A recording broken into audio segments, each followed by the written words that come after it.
for Pitts. Intercepted by Ray Hubble, who may go all the way again. He's going to be cut off near the sideline.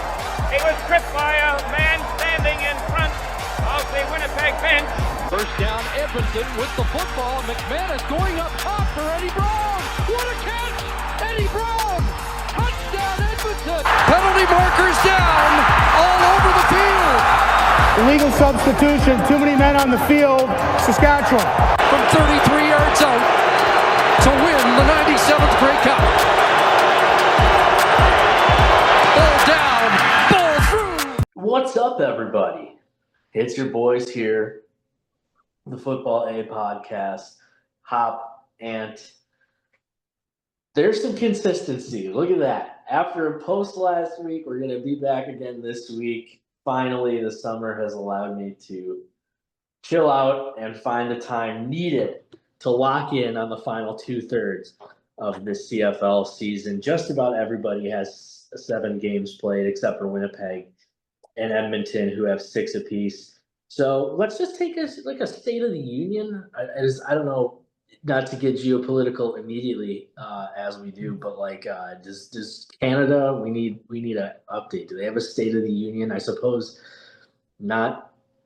Is Canada, do you consider yourself unionized? I would love to know the answer. I would assume yes. Because I would assume they treat provinces like we treat states. But Good point. I don't. Ironically, have not talked to a Canadian long enough about their geopolitical takes. We only talk about football when we talk to Canadians, and hockey. But Yeah, an hour with Isaac Adeyemi Berglund last week, where he told some amazing stories, and shockingly, we did not bring up the geopolitical landscape of Canada and the inner workings of politics. A huge miss by us. I thought about it a couple times. I didn't know if that would ruin the vibe of the interview. Yeah. What are your thoughts on? Yeah, whatever. We don't need to do the whole bit, but no. What a great interview! Some crazy stories in there. If you haven't listened or watched, go do so because it was incredible. Yep. Such a down to earth guy. One of the scariest dudes in the league. Apparently, completely normal, but there's a switch that goes off for sure. And I mean, so the Inside Baseball is we actually recorded that 2 weeks ago before the Calgary game, right? I think that's what it was. I can just pull up the schedule here, but 2 weeks ago they had a bye. Last week they played 2 games. No, last week they played Toronto. So yeah, we had the Toronto comeback. Yeah, the Calgary comeback. We interviewed him, so now that would be 3 weeks. So it was Toronto. It was before 2 Fridays ago. Yeah. So it was the Calgary game because he was in front of VA when Oakman sacked and then forced the fumble on the comeback. He's right in front of him there, and then last week.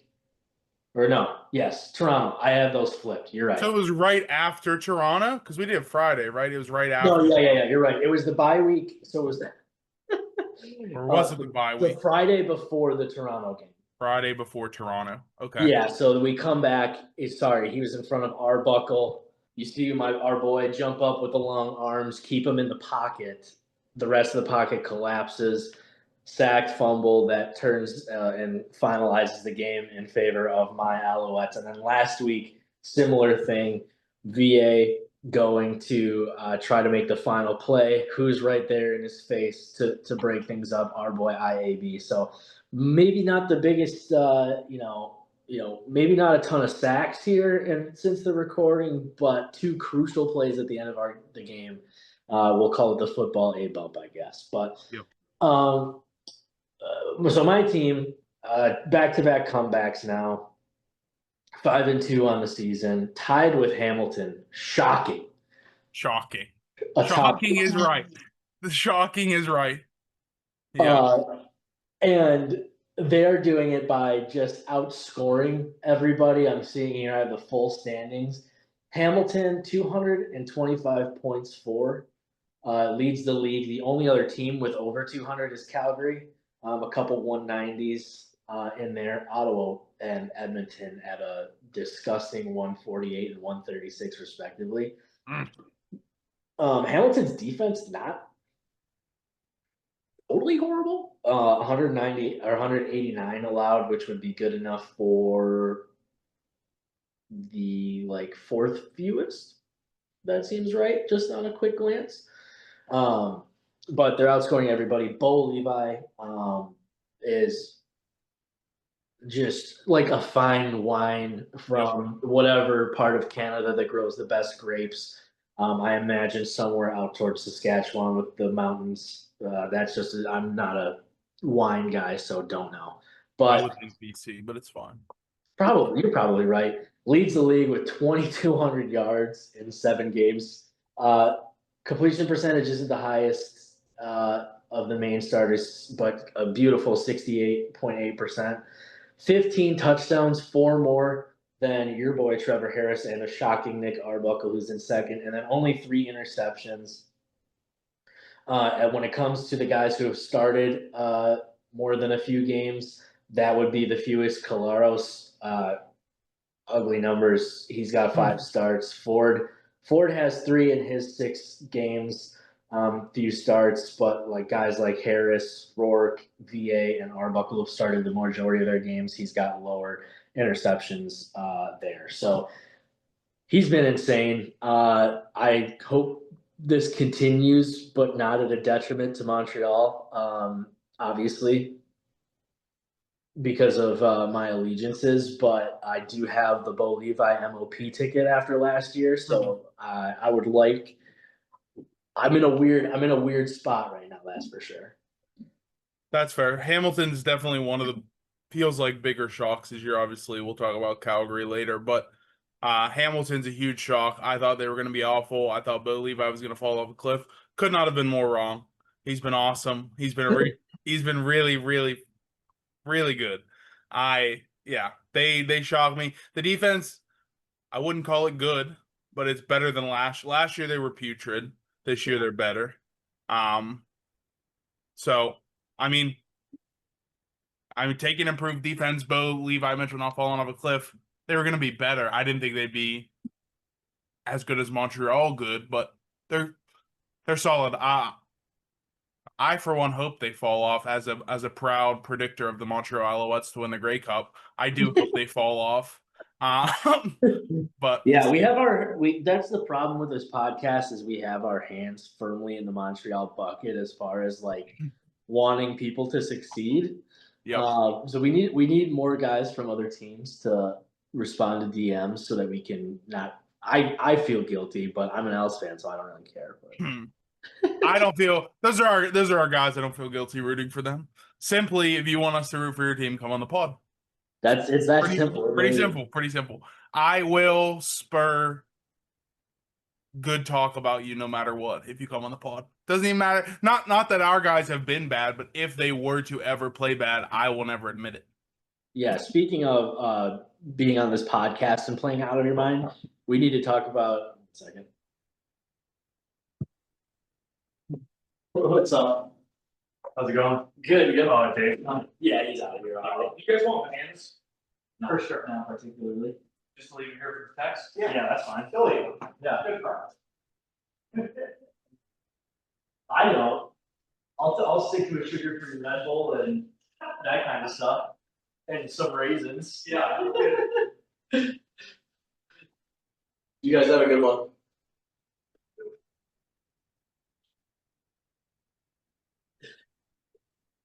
That's funny. All right, sorry. Sorry, I'm talking. I didn't know how long that was going to be, so I just figured I'd just. No, it just surprised me. It was funny. Nothing like being holed up in your boss's office with your personal laptop. Where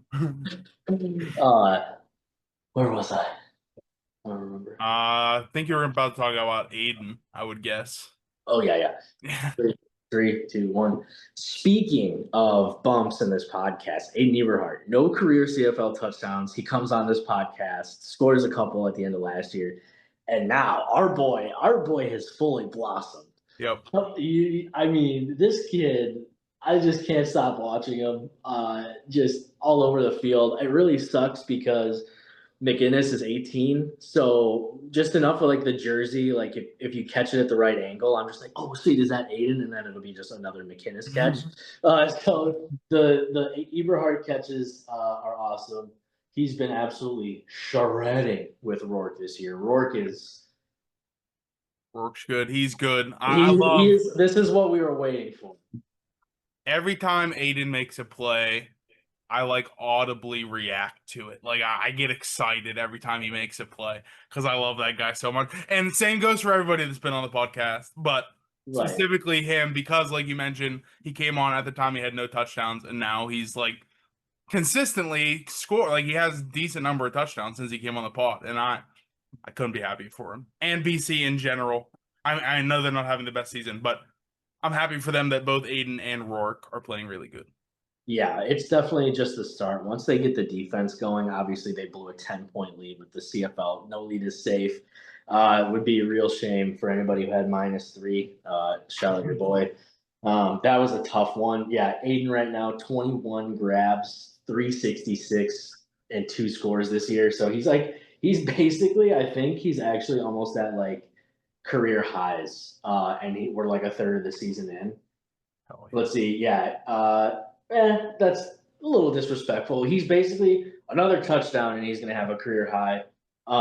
And yards, he's basically halfway to receptions and yards. So all it's going to take is one more big game for our boy, our sweet prince, Aiden Eberhard. But yeah, all right. That's that side note. Do you wanna talk? I mean, it's the East is just Montreal and Hamilton at this point. I mean, Toronto's 2-5. Ottawa maybe. Let's play this game, Anthony. What's more shocking, Ottawa at 1-6, or Calgary sitting at now 5-2? I think it's Calgary because Ottawa had to deal with the Drew Brown injury. I think if Drew Brown plays the whole year, they're not. I mean, granted, they lost with Drew Brown. Drew Brown has not been MOP level good. All that stuff that I said preseason has not been correct. I want that on record. Again, very wrong. But I don't think they're 1-5 with Drew the whole year. I knew Calgary's whole roster, and I'm shocked that they're. I watch them every week, and I bet against them every week because I'm like, they're Calgary. I've looked at their roster; they can't keep winning games, and then they just keep winning games.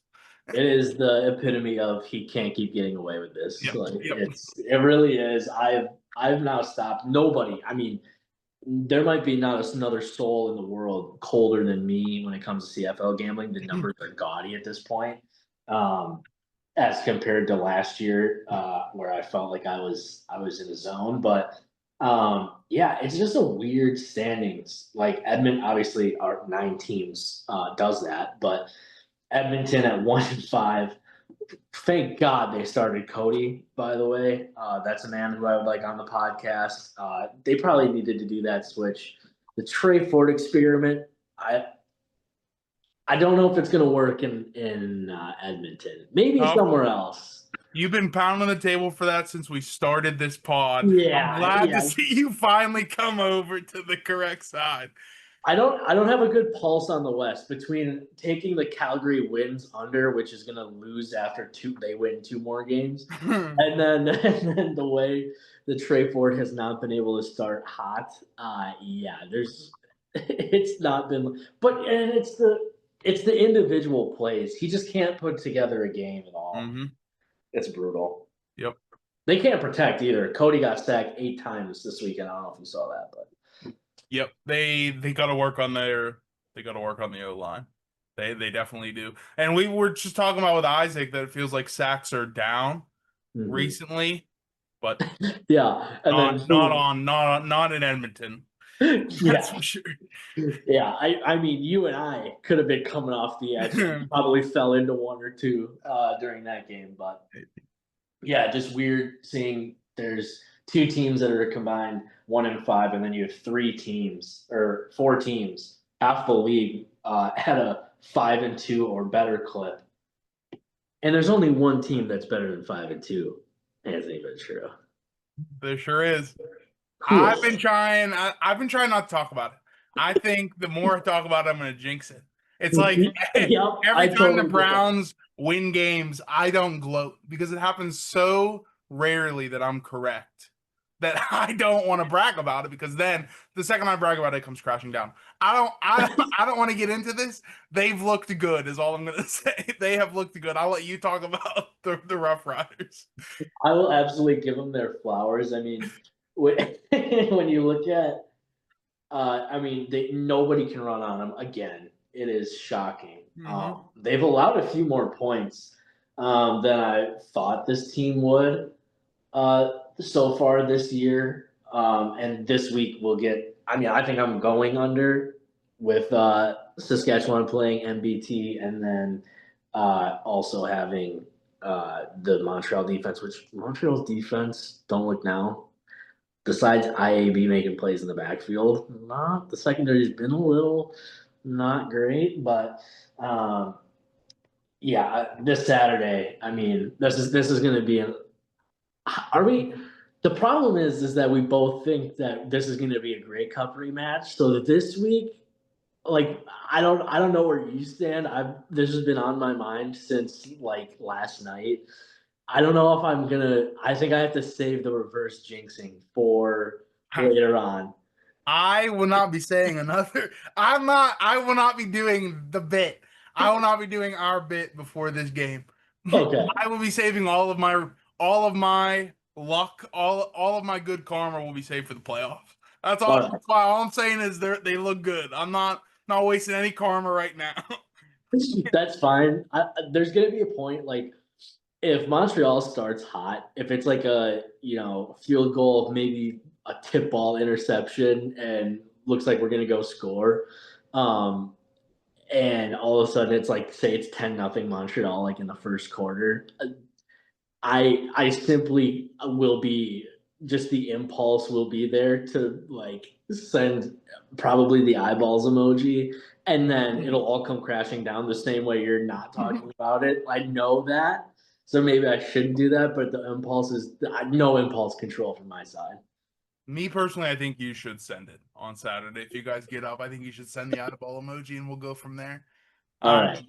But yeah, I mean, both of those teams, they talk a lot in football generally that defense is really hard to project year over year.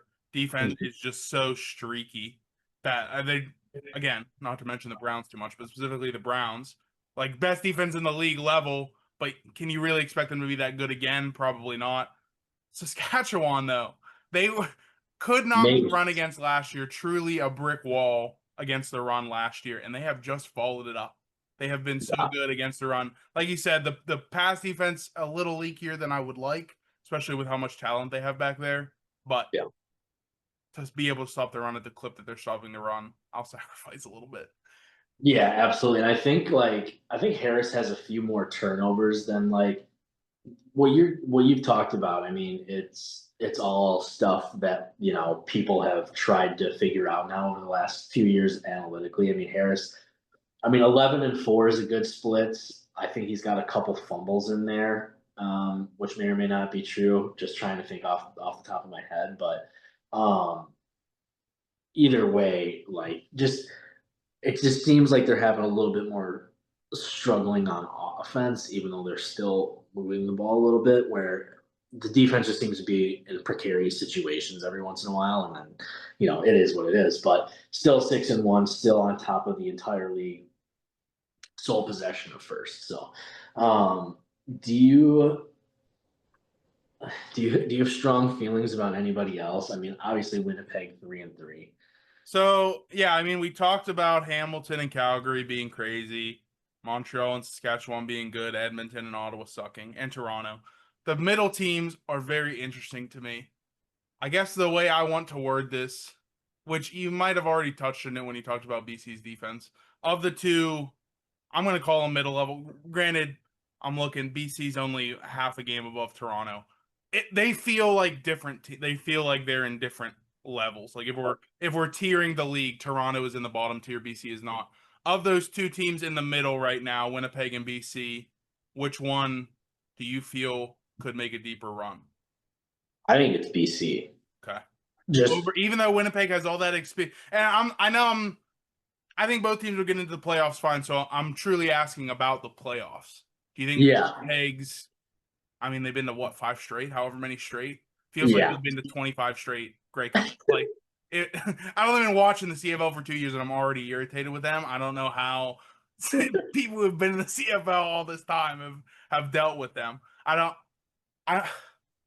know. But like you said, Collaros has been bad. Like Collaros has not been good. Not been good, and like Streveler has stepped up. Streveler, by the way, might be the best backup in the league, and just doesn't. I don't know if he gets enough credit for that. Wide ranging amongst the CFL fans. That's why we need more people to share this with their friends so they can tell us what to think, because we don't know what to think, because we need more people to watch. Yeah, I know. I would take BC right now because they're scoring. Just between who they, I mean, Awe in the middle, like I think the defensive line is still good. Tiohema had a fumble recovery last night. They forced a fumble. Like you just can't give up 37 to Hamilton. And I know Bo Levi is like just fucking shredding right now, but it's like I said, you're up 10 with like, I think it was like 4 minutes to go. Like you had the put away, and then the defense gave it up. The secondary did, and then it's like over. And even with Ronald Kent, by the way, that interception that probably should have led the show.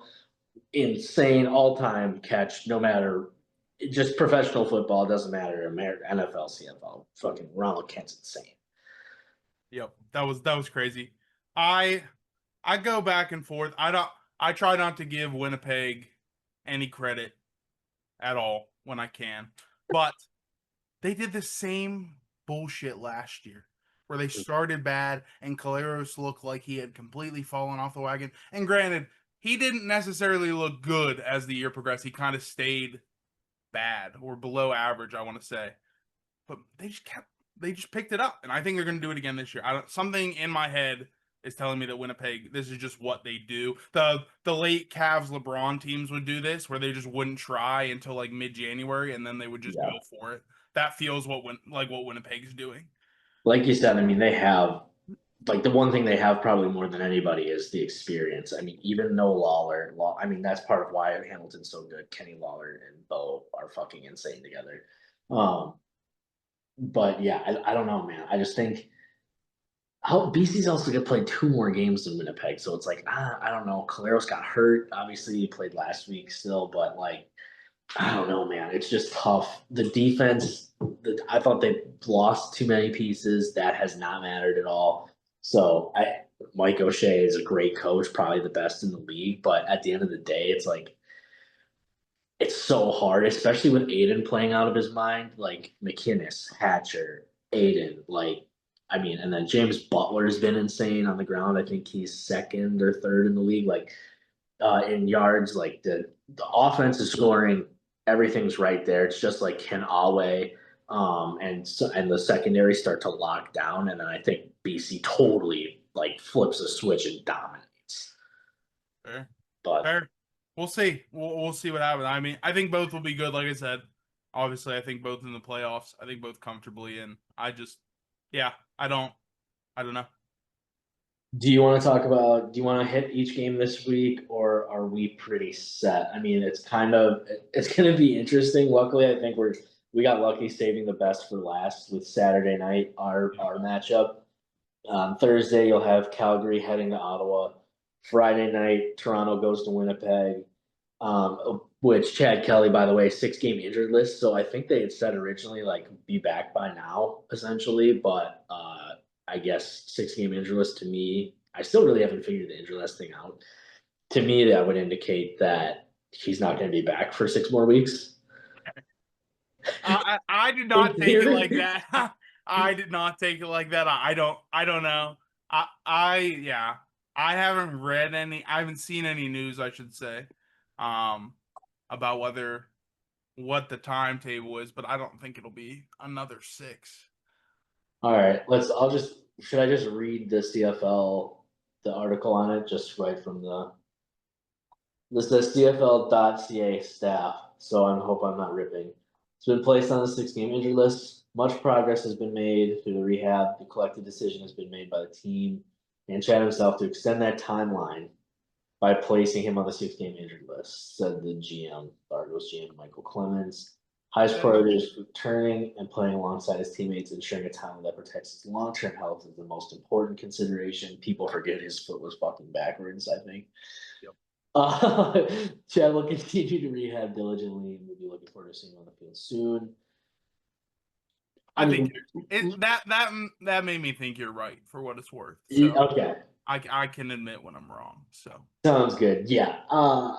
That's tough. It's a tough situation, especially, I mean, Nick Arbuckle to go from savior, Grey Cup. I mean, obviously Collaros was like booty cheeks through like 4 or 5 picks or whatever it was. And then Arbuckle to now like get the reins. Like this could be his job if he wanted to. There's no shot it's ever going to be his job. Nope. You can continue to bet against Toronto. Yeah, I want to root for him. I really do, because he played pretty good in the Grey Cup last year. Like, he's a good guy. I want to root for him. He just doesn't have the stuff. He just yeah. I hate to say it, he just doesn't have the stuff. That's all. I'll say this. He might have the stones, but he doesn't have the stuff. Yes. I agree wholeheartedly. You can have stones and not have the stuff. Plenty of people have stones. Yes. But not the stuff, for sure. Yes. Okay. I'm glad that's where we ended up on that. Taylor Heineke has the stones, not the stones. That guy's got stones. He's got the biggest stones, but he doesn't have the stuff. He doesn't have the stuff. No stuff. He's Nick Arbuckle. yeah. Zero substance, no stuff.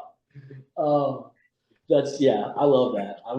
Do we have to submit trademarks in Canada too? Can we trademark has stones, not the stuff? We'll try. We'll see. We'll see what happens. Yeah, I don't have much else. I mean, this week I think it's gonna be fun. I mean, Cody and Hamilton again, or sorry, Cody and Edmonton now playing Hamilton with before the Saskatchewan Montreal game.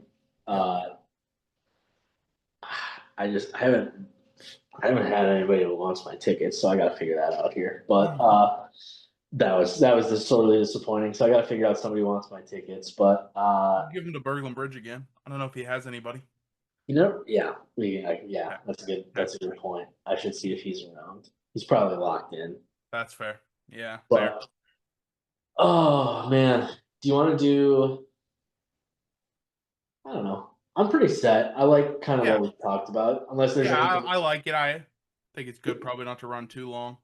Yeah, unless you have anything else on your mind. I mean, Bo Levi, by the way, I guess we didn't say this part, top 10 now, all-time passer.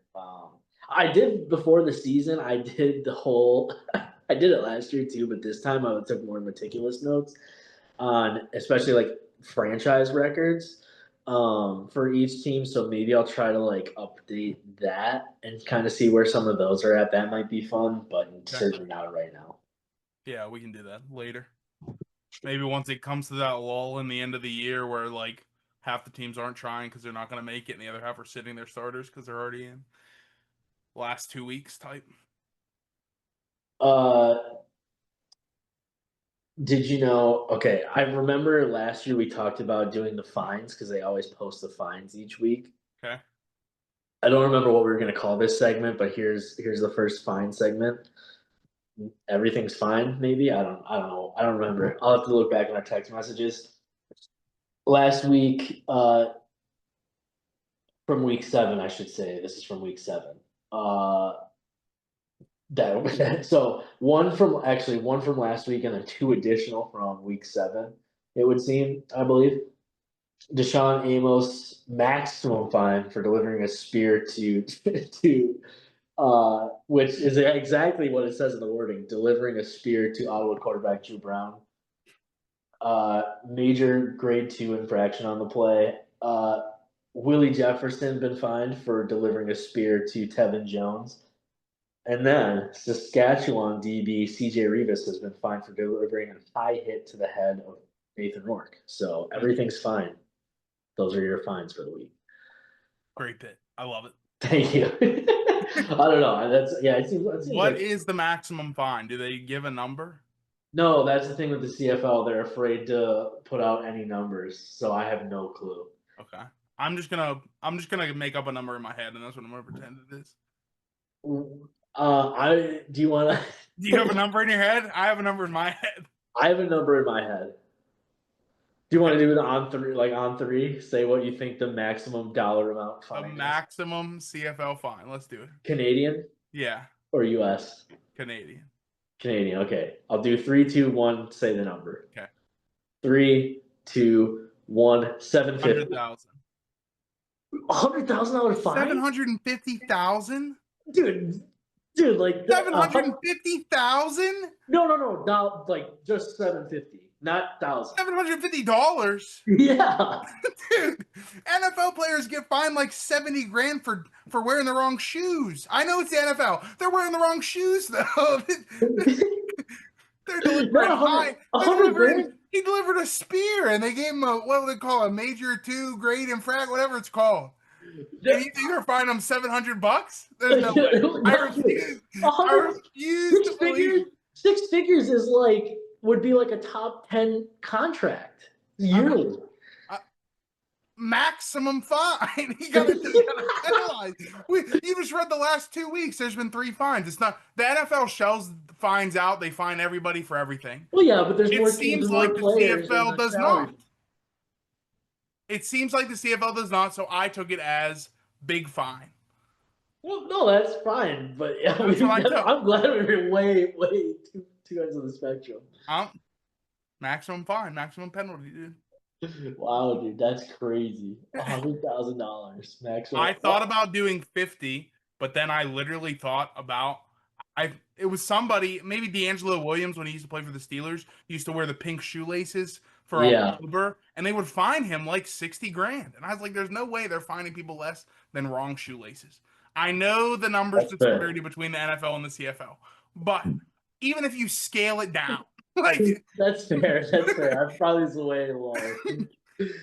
Probably a couple. It's probably a couple grand. Yeah, I don't know the number. I haven't dug into contracts enough to know average contract. They don't say anything, so it's hard to know unless they like give you permission. So I don't have any basis for that number. That's where I took it. And you're just assuming that. Why are you assuming $750? Yeah, just $750.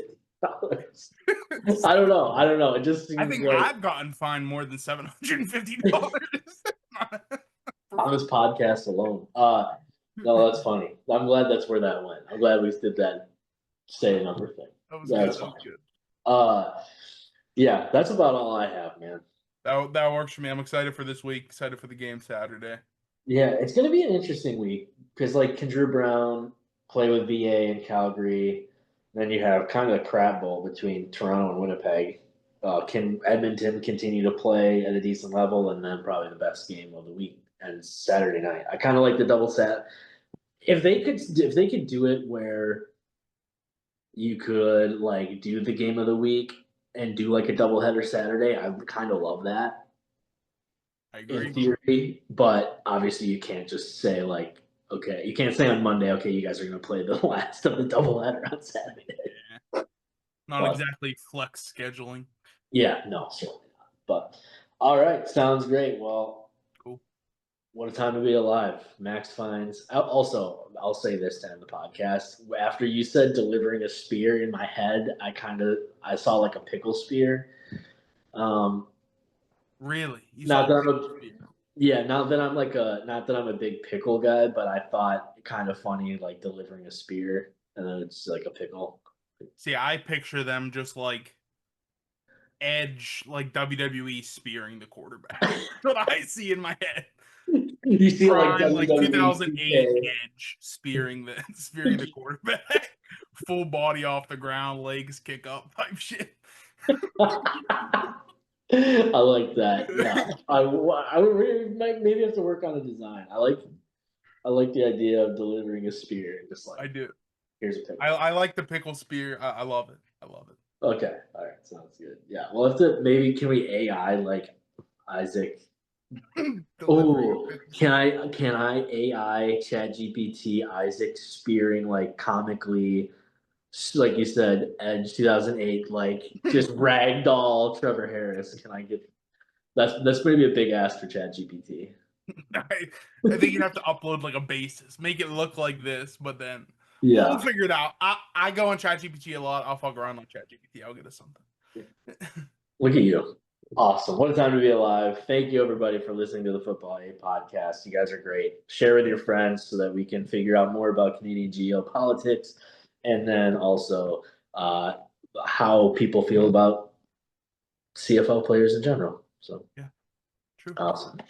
Thank you, everybody. Thanks, guys.